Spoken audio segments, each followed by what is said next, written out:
We have an array of size 10, and we initialize the array with random numbers from 0 to 10.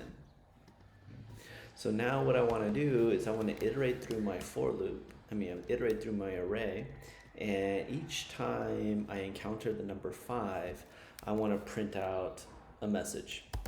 So I'm going to use an if statement to check as my for loop is iterating through the array. And what am I going to check? I'm going to check if the array value is equal to 5. And if that's true, I'm going to go ahead and print out a message saying I found a 5.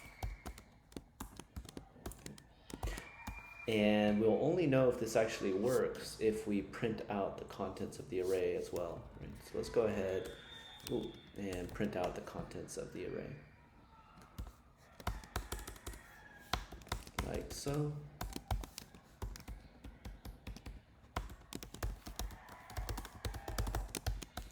Okay, so we're initializing the array, we're printing everything out, and then we're searching through the array, and every time we find a 5, we're printing it out.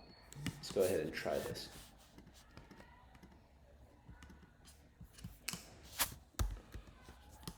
And so you can see here that there are no 5s in the array, so nothing gets printed out.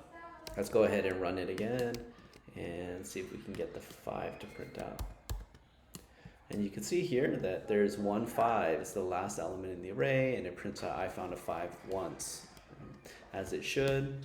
There's no 5s in there, and there's 2 5s in the array, and this time that we run the program, and so it prints out I found a 5 twice. So this should be helpful in completing the next problem and the next exercise. It's using a for loop to iterate through an array, and then an if statement to check the value that's in the array.